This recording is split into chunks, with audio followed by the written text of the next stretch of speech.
संतों की। हाँ मैया, कहाँ से आई हो भैया, बात कराओ। माइक वाले भैया हैं? माइक वाले भैया ले आओ माइक।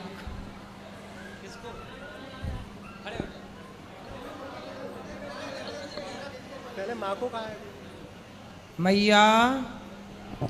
राधा राधा गुरुजी। जी। हम औरंगाबाद से आए हैं गुरुजी। हमारी नाम रामकली देवी है। हमारी उम्र 60-62 वर्ष करीब है। हम बेसहारा हैं गुरुजी। हम आपके शरण में। कौन है आपके घर में? हमारे घर में कोई नहीं है गुरुजी। माइक थोड़ा नीचे करो, पास करो बस। हाँ भैया छोड़ दो आप। हाँ ये बताओ घर में कौन है? हमारे घर में कोई नहीं है गुरुजी। बेटा? बेटा कुछ जन्म ही नहीं लिया। अच्छा, बेटी? बेटी भी नहीं। पति? पति भी मर गए। और भाई? भाई, दो भाई थे, दोनों भाई मर गए। तो आपका घर का अभी तक कहाँ थी आप? अभी तक थी अपने ससुराल में ही, मतलब किराए के घर में थी। तो आपके जेठ, आपके भतीजे कोई? जेठ भी मर गए, वो भी नहीं है, कोई नहीं। तो जेठ के लड़के बच्चे? वो भी कोई साथ नहीं देते हैं। आपका कोई साथ नहीं देता? कोई नहीं साथ। परिवार में कोई आपकी सेवा नहीं करता? नहीं, कोई नहीं है। अच्छा, तो हमसे क्या चाहती हैं हम बताओ? आपके पास आए हैं, आपके आश्रम में बची हुई की जिंदगी बिताने गुरुजी। अच्छा, रख लीजिए। हम आए अपने पड़ोस के लेकर साथ में। अब नहीं रखेंगे तो मरने के अलावा ना कोई मैया। चारा नहीं है गुरुजी। अब देखो ये माँ है जो कह रही, कोई आश्रय नहीं है बाबा। चिंता ना हमें मत करो। भगाना बाबा। नहीं चिंता ना करो मैया, आपको यहीं रखेंगे। आपका बेटा बन के हम सेवा कोई करेंगे नहीं है आपकी। बाबा, हमें रख लेना बाबा। चिंता ना करो। अब रो मत, अब ना रो। अब देखो ये माएँ हैं, जिन माओं के लिए कोई, अब देखो परिवार में कोई नहीं। अब ये मैया क्या बोल रही हैं कि मरने के सिवा कोई ऑप्शन नहीं। कोई ऑप्शन नहीं है बाबा। जब माताओं के पास कोई सहारा नहीं मिलता, कोई सहारा नहीं बचता, तब माताएं यहाँ आती हैं। अब यहाँ अब बोलो, ये बेसहारा माओं की सेवा करना, इससे बड़ा कोई पुण्य हो सकता है धरती में? आप रहो यहीं, चिंता ना 2 साल से बाबा ये कथा कौन है सुनती इनके? हूँ ये बाबा। कौन है? आपको मैंने बेटा माना है। पहले अपनी। ये बताओ ये कौन है आपके ये पीछे? पड़ोसी है। बात करा पड़ोसी से। अनचाहा रिश्ता है इनसे। पड़ोसी बात करो। अनचाहा रिश्ता पड़ोसी में। हाँ, बात कराओ पड़ोसी से। राधे राधे गुरुजी। आप पड़ोसी हैं? जी गुरु जी। तो आप पड़ोसी हैं तो मैया की सेवा कर सकते हो ना? सेवा हम साल भर से इनकी कर रहे हैं, लेकिन हमारे भी पिताजी बीमार रहते हैं गुरुजी। हाँ। हम उनकी सेवा कर रहे हैं। तो आपकी माँ है? जी नहीं, माँ को तो बहुत सेवा किए हम, तो माँ लेकिन कहाँ पिताजी चली? हमारे बीमार रहते हैं। देखो आप पड़ोसी हो, 2-4 लोग मिल करके ऐसी माओं की सेवा। आपके अड़ोस पड़ोस में यदि कोई माँ है? मेरे पिताजी बहुत ज्यादा बीमार रहते हैं, उन्हीं में हमारा टाइम लगा रहता है। और थोड़ा हम बहुत कमजोर एथी के हैं, इसी एथी से इन्होंने कहा कि बाबू हमको केवल गुरुजी के आश्रम में पहुंचा दो, अब तुम्हारा बहुत भला होगा। हम बोले कि चलो हम ले जाते हैं। सोचिए आपको यहाँ पहुँचाने से आपका इतना भला है, तो जो इन वृद्ध माओं की रोटी बनकर सेवा करेंगे उनका कितना भला होगा। इसलिए आप सबसे मेरी प्रार्थना है कि इन बेसहारा माओं के लिए, अब देखो ना यहाँ अभी हमने आपसे बताया 298 वृद्ध माँ, अब ये रख जाएंगी यदि तो ये 299 माँ हो जाएंगी। अब यहाँ रोज कोई ना कोई माँ आती है, गिनती रोज बढ़ती चली जाती है। अब गिनती बढ़ती है तो स्वाभाविक है कि यहाँ खर्चे बढ़ेंगे।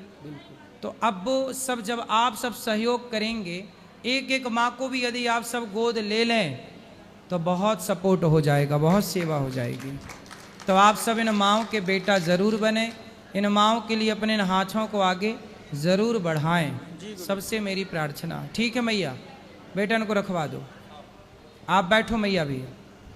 गुरु राधे राधे गुरु जी। जी आज इसका बर्थडे, जन्मदिन यहाँ पे। क्या जन्मदिन है इसका? जन्मदिन है? हाँ मनाया है, मैंने साधु संतों के संग मनाया है। वाह, फिर वो बहुत मीठ मंगना कहा तो बहुत सुधर गया। सुधर गया ये? चलो अब तो सुधर गया, अब खुश रहिए। इसके बाद ऐसी बात भगवान जी बस सुखी राधे रखे। राधे। अभी मिलूंगा, अभी बैठो, अभी मिलेंगे सबको। राधे राधे गुरुजी। जी पहला प्रश्न ये है कि आपका स्वास्थ्य कैसा है, आप कैसे अच्छे हैं? हैं, अच्छे हैं। जैसे अभी सेवा की बात हो रही थी कि आपको इन भैया ने बताया ही था कि आपको ऐसी सेवा करनी चाहिए, आपको बताया गया था, लेकिन ये तब बन पाया है जब आपने इस पे निरंतर वर्क किया है। जी। तो हम भी बहुत कुछ अच्छा सोचते हैं, यहाँ पे काफ़ी लोग अच्छा सोचते हैं, लेकिन उस पर मुकाम पे इसलिए नहीं पहुंच पाते क्योंकि हम अच्छा वर्क नहीं कर पाते। तो अपने मन को नियंत्रण करके एक अच्छा वर्क करके उस चीज़ तक, अपनी सेवा तक कैसे कर पाएँ? देखिए, सबसे पहली बात है कि हम अपने लक्ष्य पर केंद्रित होकर अपने लक्ष्य को पाने के लिए ही आगे बढ़ें। जैसे मैं एक लक्ष्य, मेरे को सेवा करनी है, मैंने ये सोचा, इसके अतिरिक्त मैंने कुछ नहीं सोचा और मैं चल पड़ा। मैं इस तरफ नहीं देखता ना इस तरफ, सीधा देखता हूँ अपने लक्ष्य की ओर। और जब लक्ष्य की ओर आप देखेंगे तो भगवान, देखो, जब नीति आपकी सही होगी और नियत साफ होगी तो ईश्वर भी साथ देते हैं। गौरी गोपाल में जितना भी कार्य है ये सब भगवान की कृपा से संभव है, ये किसी व्यक्ति के बस का काम नहीं है। आप यहाँ की सेवाएं जब देखेंगे तो ये कोई व्यक्ति के बस का कार्य नहीं है, ये भगवान की कृपा के बिना हो ही नहीं सकता।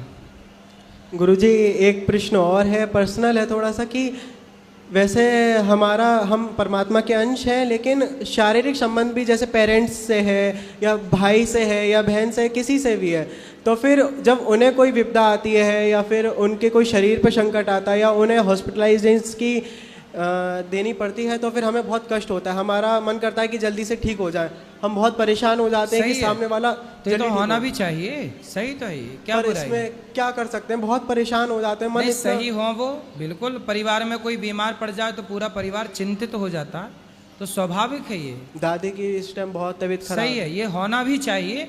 हम एक दूसरे की पूरी मदद करनी चाहिए परिवार में, और ये होता है, ये स्वभाव है। गुरुजी आशीर्वाद दीजिएगा कि जल्दी ठीक हो। आज दास का जन्मदिन है तो आपके लिए छोटा सा ये लेके आया हूँ, जो लेके आता हूँ। बहुत बहुत शुभकामनाएं आपको। प्लीज एक मैं ले आपकी स्माइल देखना चाहता हूँ। बिल्कुल, आपको ज्यादा बड़ा नहीं है। बहुत बहुत शुभकामनाएं, खुश। Thank you. देख लो गुरुजी एक बार। चलो, वाह, पिछली राधे राधे गुरुजी। वाह, सुंदर जी। हम गोरखपुर से आए हैं, बस आपके दर्शन करने की बहुत इच्छा थी, हम बस टीवी पे ही आपको देखते थे जी। आज सामने से दर्शन हो गए, बहुत खुशी हो रही है। आशीर्वाद दीजिए कि सब अच्छा रहे। बिल्कुल, सब बस अच्छा। गुरुजी, मेरे एक प्रश्न है कि हाँ। बच्चे मेरे बड़े बड़े हैं, समस्या तो बता देते हैं लेकिन जो समझाएंगे वो सुनते नहीं, उनको लगता हम लोग समझते नहीं हैं। तो कोई रास्ता दिखाइए कि उनको हम भी रास्ता दिखाएं। बच्चों को? हाँ, बड़े बड़े हैं। तो बच्चों को बोलिए कि वो सही रास्ते पर चलें। नहीं, कथा सुनते हैं? नहीं गुरुजी, फिर नौकरी करते हैं तो जब कुछ समस्या बताते हैं हम बोलते तो यदि बच्चे सत्संग नहीं करते, यदि बच्चे कथा नहीं सुनते जी, तो उन्हें सही रास्ते पर कोई नहीं ला सकता। तो क्या रास्ता दिखाएं कि थोड़ा बस बात सुने, समझ जाएं, परेशान ना रहें। कथाएं सुनेंगे अपने आप सब अच्छा होगा। तो इसकी भी आदत कैसे डालें उनको? हैं? इसकी भी आदत डालें कैसे? ये बचपन से आपको डलवानी थी आदत। आप रास्ता दिखा दीजिए। आप ले आओ हमारे पास, हम डलवा देंगे आदत, उनसे बात करेंगे। आप लाओ, हमसे बात कराओ। ठीक है। हाँ, प्रणाम गुरुजी। हाँ राधे जी, राधे जी। मैं अलवर से आई हूँ जी। और मैं सिर्फ आपके दर्शन करने आई हूँ। बताइए। और मैं धर्म की वजह से नहीं आई हूँ यहाँ पे, मैं सिर्फ आपके कर्म की वजह से आपको देखने आई हूँ। वाह जी। तो आपने यहाँ की कर्म माताओं की सेवा सब दर्शन की? जी जी, मैं टीवी पे सब जगह सुनती रहती थी, तो मैं धर्म की वजह से नहीं, सिर्फ आपके कर्मों की वजह से आप। तो कैसा लगा हमारा कर्म? अरे वो तो मैं बयान ही नहीं कर सकती हूँ।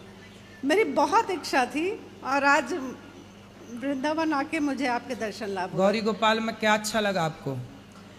ये जो आप वृद्धा माँ की सेवाएं करते हैं, ये मुझे सबसे अच्छा लगा। और जो आप रोज भूखों को भोजन कराते हैं, 30-30 हजार लोग, और 24 घंटे आपकी रसोई चलती है, तो ये तो कोई पुण्य आत्मा ही कर सकता है। ये आम तो आप नहीं हो, आम पुरुष तो आप नहीं हो। हम भगवान के दास हैं और भगवान ही सब कराते हैं। करते हो तुम कन्हैया, जी जी, मेरा नाम हो रहा है। खुश रहिए। गुरुजी, बहुत इच्छा आपके साथ एक फोटो की। अभी बैठो, अभी प्रश्नोत्तरी के बाद ऊपर मिलेंगे तो 4 फोटो खींचना। सब बैठ जाओ पहले, मैया बैठो। बैठो जी। राधे राधे गुरुजी। जी। गुरुजी, आपका प्रोग्राम था पिछले महीने छत्तीसगढ़ बिलासपुर में। हाँ मैं वहीं का हूँ। अच्छा। तो 19 तारीख को आप आने वाले थे, अचानक वहाँ हवा तूफान आया, हाँ तो काफ़ी जनता वहाँ आपका इंतजार कर रही थी। काफ़ी लोग निराश हुए आपके वहाँ सत्संग नहीं होने से। बिल्कुल बिल्कुल। तो अगला प्रोग्राम कब दे रहे हैं आप लोग वहाँ? जल्दी से होगा, बहुत ना? जल्दी होगा। क्योंकि बहुत लोग वहाँ निराश थे, काफ़ी इतना इंतजार था लोगों को 1 माह तक कि गुरुजी आ रहे हैं, गुरुजी आ रहे मैं हैं। बहुत दुखी हुआ जब वो व्यवस्था भंग हो गई, अच्छा अच्छा। तो मैं बहुत दुखी हुआ, क्या करता। लेकिन आप आ गए थे गुरुजी बिलासपुर छत्तीसगढ़? आ बस गए? मैं निकलने ही वाला था, मतलब वहाँ था, मैं वहीं जबलपुर के पास था। अच्छा अच्छा। फोन आधा रास्ता तय कर चुका था। जी जी जी। मैं भी बिलासपुर रहता हूँ, आपका बहुत प्रतीक्षा किया वहाँ। अगली बार आप जब आएंगे तो अगली बार जरूर आएंगे। कुछ न कुछ सेवा में नंबर दे रहा हूँ पाठक जी को, जरूर जो जरूर, सेवा वो मेरे लायक बताएंगे मेरे। बिल्कुल। जय श्रीमन नारायण गुरुदेव। गुरुदेव मैं उत्तराखंड जिला पौड़ी गढ़वाल से आया हूँ। गुरुदेव एक बहुत बड़ी समस्या है हमारे गढ़वाल में। यूँ तो देवभूमि कहलाती है हमारे उत्तराखंड, लेकिन अलग ही प्रथा चली आ रही है। ऐसा देखने में आता है कि दारू के बिना वहाँ मुक्ति नहीं है। घर घर में शराब। वहाँ का युवा अगर माला भी पकड़े ना तो उनके ही खुद के पिता बैठ के लाल बोतल शराब तू छे बड़ी खराब है, ये सब चीज़ें करते हैं गुरुदेव। तो हमको भी कहीं ना कहीं वो लगता है कि आप कुछ अगर हमारे उत्तराखंड के लिए बोल दें तो युवा सुधरे, क्योंकि बहुत आपको सुना जाता है वहाँ पे। तो यदि आपकी कुछ राय मिल जाए तो उत्तराखंड को एक। तो उत्तराखंड के युवा शराब ज्यादा पीने लग गए हैं। अधिकतर प्रभु जी, अधिकतर। और मांस भी खाते हैं।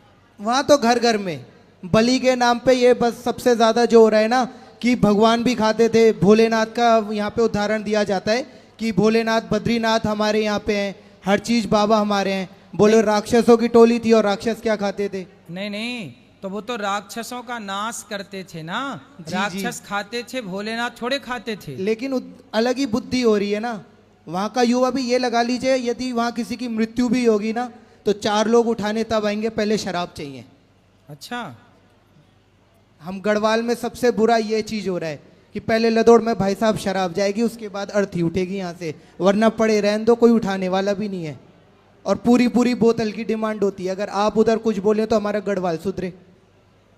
अरे तो बड़ी गलत परंपरा है भाई। यही चीज़ तो ये तो गुरुदेव। शराब पी करके अपना सब कुछ मिटा लेंगे, अपना अस्तित्व खतरे में डाल लेंगे। गुरुदेव अगर हम नाम जप करने के लिए भी माला करने बैठते हैं ना, तो उतने में कोई ना कोई आके वहाँ बोतल खोल देगा। और अगर हम उसके खिलाफ आवाज़ भी उठाए ना तो हमारे ही बड़े बुजुर्ग कर देते हैं, भैया तू अपने क्या कहते हैं बाहर वार काम करा कर, तू उत्तराखंड मत आया कर। जब तुझे यहाँ की प्रथा को आजमाना ही नहीं है तो तेरे लिए उत्तराखंड ही नहीं बना। बोलो कि शराब पीना कौन सी प्रथा है? ये तो गलत बातें हैं। यही तो शराब पीना, शराब में कलयुग का वास होता है।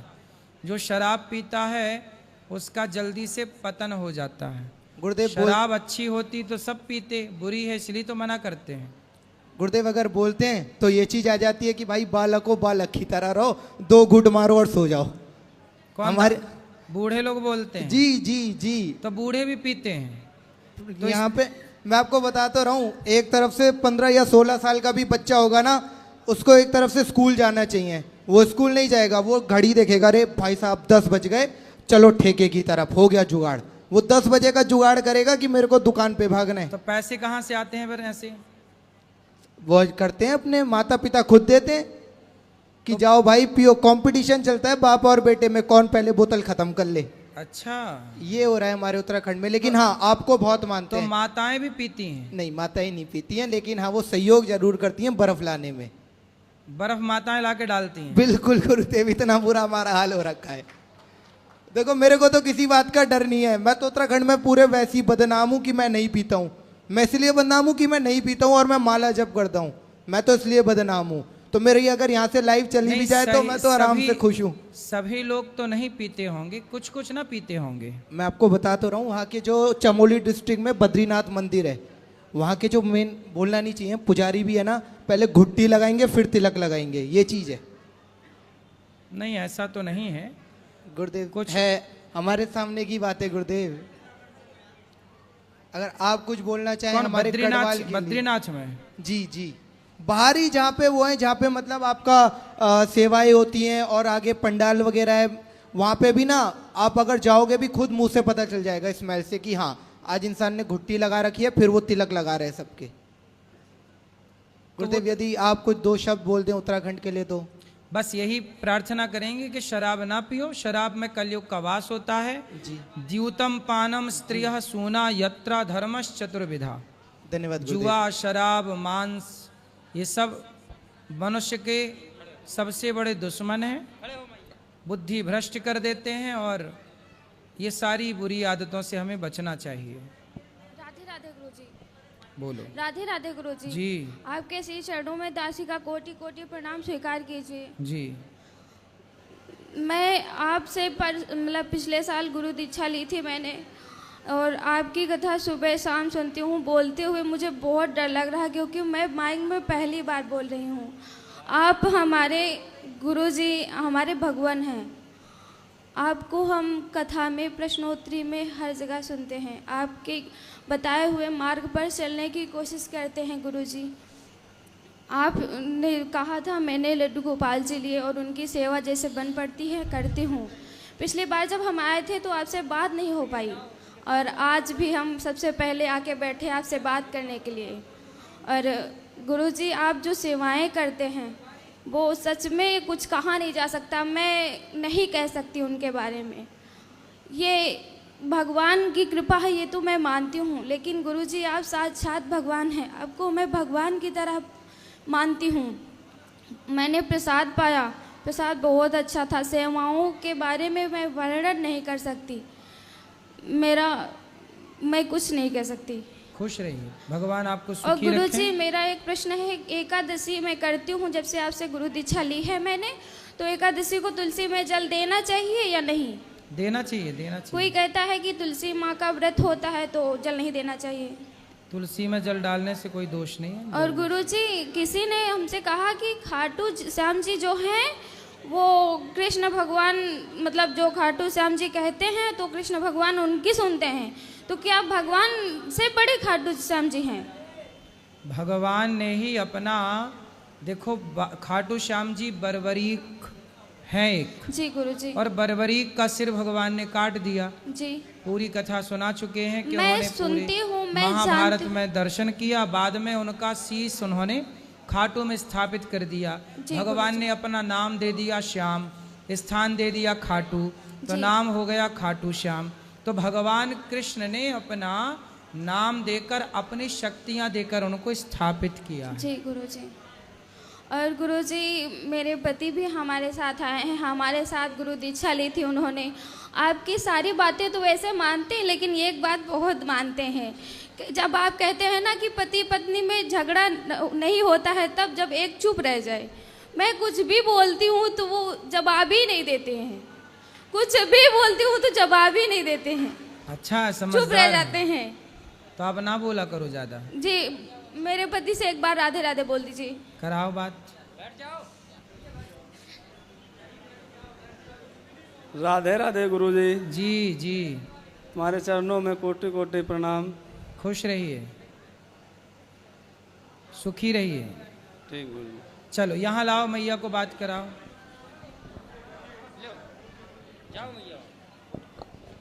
गुरु जी राधे राधे जी। मैं दिल्ली से आई हूँ जी। मैं आपका प्रोग्राम टीवी में देखती हूँ। जी। मैं बेटे और बहू के साथ आई हूँ। तो मेरी जो बहू है ना, बीच वाली, हाँ, बनिया है, वो पहले तो रहती है सही, उसके बाद उसको पता नहीं क्या दौरा सा पड़ जाता है, पता नहीं क्या हो जाता है। वो बस मेरे दिमाग में टेंशन रहती है टाइम जी। बहुत टेंशन रहती तो है। बहू को मैं लाओ, कितना- कथा, बहू को ले आना, कथा सुनवाओ, सही हो अरे जाएगी। भाई, एक करंट को बुलाना है, बिजली के करंट को बुलाना, ऐसी है बहू। बहू करंट है? करंट है। तो आपको लगी करंट? नहीं नहीं, मेरे साथ पहले तो सही रहती है, उसके बाद पता नहीं उसको क्या हो जाता है। तो मेरे दिमाग में टेंशन रहती है। तो मेरा- आपको बहू के करंट से ये बाल लाल हो गए हैं क्या? मैं दिल्ली जाऊँ, मैं दिमाग में बहुत परेशान रहती है। आपने देखा होगा, अभी मैं साधना पे देखती हूँ आपको, बेटे को लेके आई हूँ मैं। सही बहू है। को। मेरे अच्छा है, आपकी बहू भी अच्छी है, आप भी अच्छी हो। मैं 3 बेटे हैं मेरे, एक बेटी है, एक अम्बरसर में है, 3 मेरे बेटे हैं शादी लायक। मेरे दिमाग में ये थी कि मैं अनु जी के जाऊंगी, अनु जी के जाऊंगी। बताओ मैं क्या सेवा करूं आपकी? बस आपकी ये सेवा है कि मेरा जो पति था ना, उसने मेरे लिए कुछ नहीं करा। मैंने अपने बलबूते पे ही अपने बच्चों को खड़ा करा है। मतलब है, जो मैं अपनी सेवा करती हूँ, मैंने अपने बच्चों को ये कहा तो पति अब तो भगवान के घर चले गए ना? हाँ जी, वो चले गए तो ना। पति भगवान के घर चले गए तब भी पति की शिकायत कर रही हो? नहीं, मैं ये कर रही हूँ कि जब जैसे पति थे ना, हाँ। ऐसे तुम ना बनना। कि कौन ना बनना? बच्चे ना बने। अच्छा। स्वर्ग, बच्चा मेरा घर के स्वर्ग हैं। बच्चे अच्छे हैं? बहुत अच्छे हैं। पति अच्छे नहीं थे? बस पति अच्छे नहीं थे, उनकी अब जगह तो पे मैंने माँ, अब तो बेचारे मर गए, अब तो कम से कम उनकी तारीफ बस कर मेरे लो। दिमाग में यही टेंशन रहती है, मेरे बच्चे सही रहें। बेचारे सुन रहे होंगे तो कह रहे होंगे देखो मेरे मरने के बाद ही मेरी बुराई कर रही है। मेरे दिमाग में यही परेशानी रहती है कि मेरी बहू जो है बीच वाली, वो सही होनी चाहिए। हो जाएगी सही। वो जब सही हो जाएगी ना, मेरा स्वर्ग हो जाएगा। हाँ, हो बस। जाएगा, हो जाएगा।